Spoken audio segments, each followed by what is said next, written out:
You are listening to Society Bites Radio, and I am your host, Kate O'Neill. Today on Honor Across Arms, we have been working with the Veterans for Cannabis organization for quite a while now. And today we have ALISHA Kelly. ALISHA. Mm-hmm. ALISHA works here at the Trichome Health Center. Thank you, because I knew I would have mispronounced that. ALISHA, tell us a little bit about what you do here. What's your role? I actually am the owner of Trichome Health Center. I started Trichome April 9th, and it's me, two of my girls. So I have my my right-hand man or right-hand woman, Brandy, and she's the co-owner of Hawana Collection, which is our apparel line. And then I have Crystal, who's my office manager, despite what my daughter says.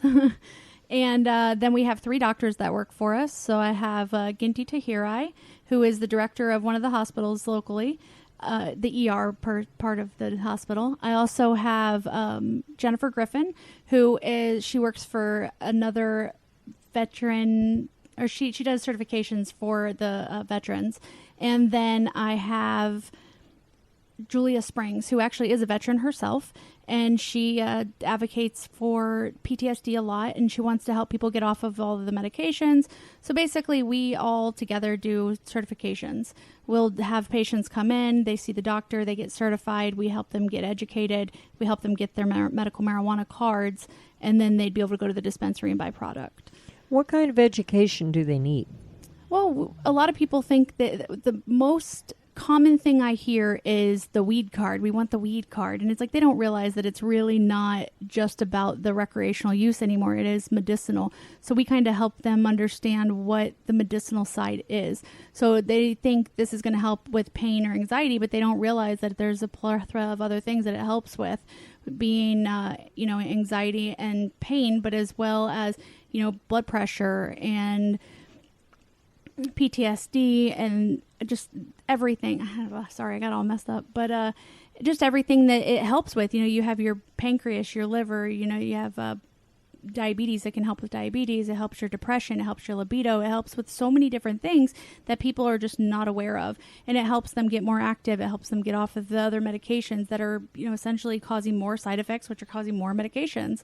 So we just try to help educate on that aspect of it all, Now, as someone who, myself, I am diabetic. Mm-hmm. What would it do for me?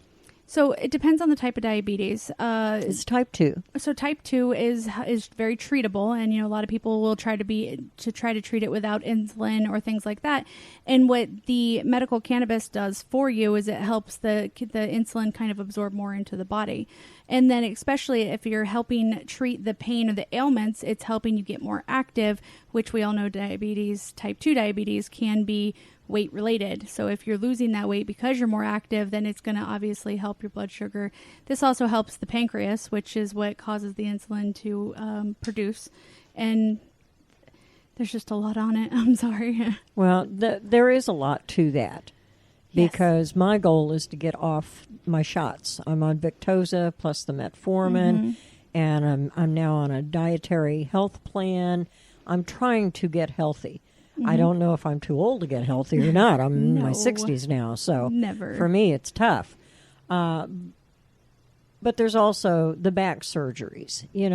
Every person I know of who's had the back surgery that I should have is now on disability and hooked on opioids. Absolutely. I have refused the surgery for those reasons. I've never met somebody that has had back surgery and said it was the best thing they've ever done. Never. Same here. So, in that aspect, so let's take just what you said. So you have diabetes, type 2, you have some chronic back pain, and you have, you want to get healthy. So if you're using medical cannabis and CBD and things like that correctly, and you're coupling it with all of these other things, and you're working with your doctor, it's very important. We don't want people, it is covered by HIPAA. We want people to tell their doctors, though, because we want you to be able to taper off of those medications safely. We don't want, we obviously cannot do the care. We see the patients once every 7 months, but we're here for questions. We're here to help with any answers, but we want you to say, hey, doc, this is what I'm doing. It's better now. I want to start getting off of these medications and do it safely versus you trying to do it by yourself. But the point to that was, you have all of these things that you have going on, and, you're having back pain, so you're on an opioid. And then the opioid is causing constipation, so now you're on a medication for that. Well, now you're having issues sleeping, so now you're on a medication for that. And you're anxious because you're on all, you have all this stuff going on, so now you're on a medication for that. Well, you have your medical cannabis, you introduce that, and then that's helping with all of those ailments. So it's now, okay, now this one's gone because I can sleep. This one's gone because I'm, regulated. This one's gone because, I'm not having so much pain. So now you're down back to just 1 or 2 medications. I preach this all the time, but at the same time, I'm on medications I can never come off of. Because of the cancer that I had, I have to take medications that regulate my body. So things that your body does naturally, mine does not do anymore. That brings me to another point. We have several hosts, and one in particular, who we call our Mama Bear Cancer Support Coach. She has a show on Society Bites Radio also, and it's called Mama Bear. Now, having listened to her shows for well over 2 years now, the cannabis is just now reaching a point where people are realizing what it will do for cancer survivors. Yes. Now, she's a 5-time cancer survivor. This woman should not even be walking, and she's amazing to me. Every time I talk to her, I learn something new about her and about cancer. So if you were talking to someone who has cancer or has survived cancer, what is the beneficiary factors to having a medical marijuana card in order to get through that? So I'm only a 2-time survivor, but I do fight daily with issues that I'm going to have long-term for the rest of my life because of the cancer. So I tell people all the time, whether you're going through it or you've gone through it, the cannabis in itself, it's not a miracle. It's not going to fix, and it's not a fix-all, but it will help with, it will alleviate the pain that you might be having if you're nauseous from the chemo or you're having issues with anything like that. This can help subside the nauseousness, as well as help you eat if you need to gain weight, or if you're losing weight, or your issue is wanting to lose weight on that aspect. Then this can help you with the pain, which is what's causing you to not be mobile. You also have, I lost it. Sorry. You also have the fact that depression. So a lot of people don't talk about the radiation side of it, which is really funny because I had no clue. So, I had to do a high dose of radiation, which meant I could not be near any other person for 3 days. I was not allowed to be near my children. I was not allowed to be near my dogs. The insurance won't pay for you to be in the hospital. So you have to go home and do this. And that in itself with me was probably the worst part of it, because you're isolated, you're alone. I would have been horribly depressed.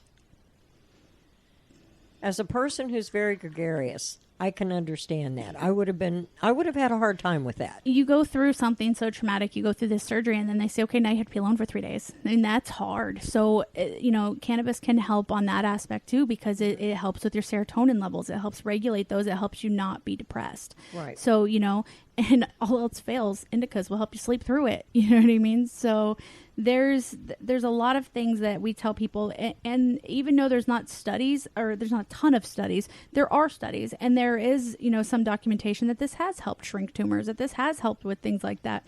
And I'm sure every doctor in the world would hate that, not every, but most get upset when they hear that. But at the same time, it's true. It's happening. Well, it's big pharma.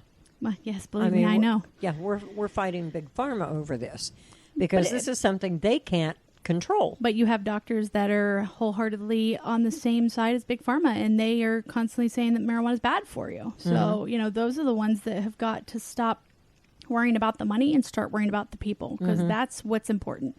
Right. I open this office. I do a lower price than most. I do everything that I can. Education. I don't care if somebody walks in the store for 20 minutes, takes up all of my time, and then says, oh no, I'm okay. I'm okay with that, because you know what? I gave them the education they need to think about it. And that's the money side of it is important, obviously, because we want to keep this open, but it's not the first thing that we did it for. And that's why we did this, is so that those people that are constantly doing this for money is kind of regulated or pushed out, because we want to make sure that people are getting this at a better price and getting the education they need, versus you're paying $400 for your recommendation and then you're getting, go to the dispensaries and get the education. Now, most companies, when they start up, have a mission statement. What's yours? To break the stigma.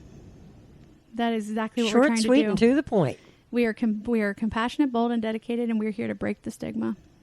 That's what we're doing. That's very good. Yeah. So I see you've brought your sidekick with you today. Yep, this is my daughter. She's one of the girls at the coalition called them the next generation can of kids. Would you like to say hello to our listeners? Hello. Now she's all embarrassed. She's been in here chattering for an hour and a half, and now all of a sudden she's shy. I mean, I'll say this as a mother too. I'm very open with my kids. They know everything that goes on, especially on the cannabis side, and you know how interested they are in any of it. Not a little bit, and that's what I love, because I don't have to worry about my kids trying something behind my back, because they have the education, and I think education is very important. On top of that, parents, as a parent.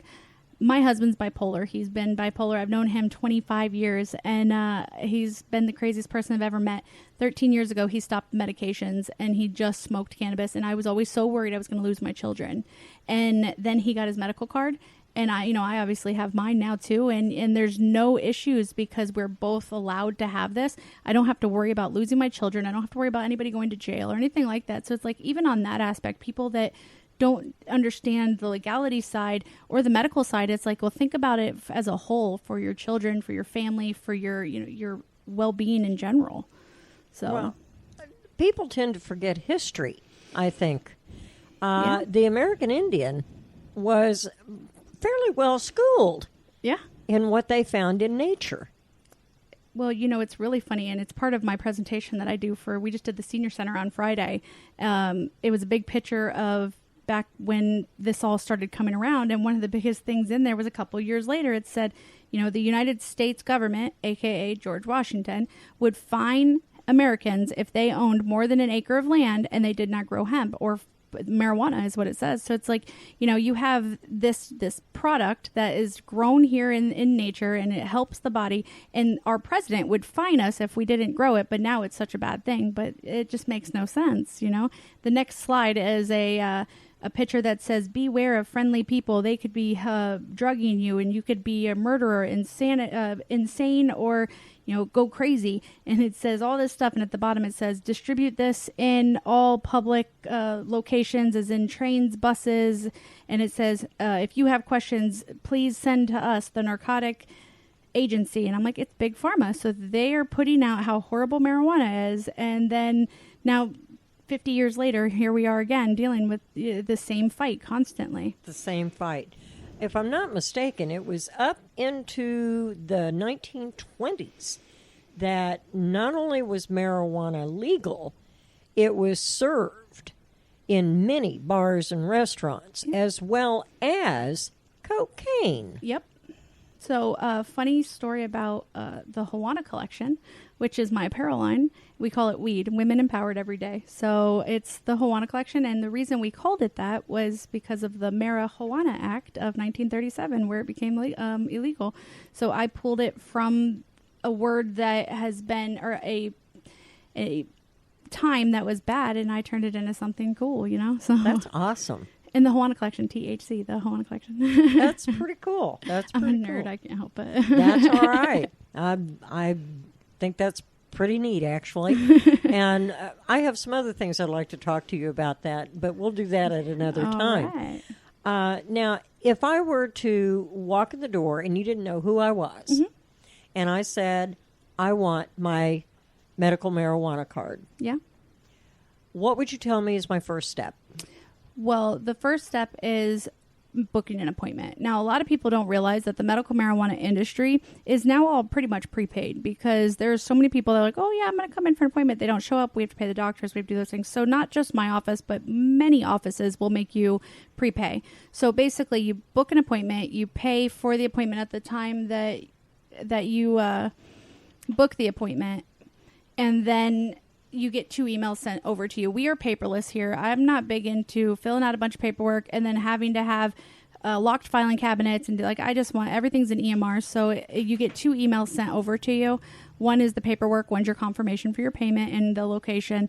You fill it all out, and if you don't have an email, you're not very tech savvy, we do it with you. We will sit down with you. We will help you. There's 3 girls, me and the other 2 girls. If one's busy, there's 2 of us here that can help. So we do. We sit down, we help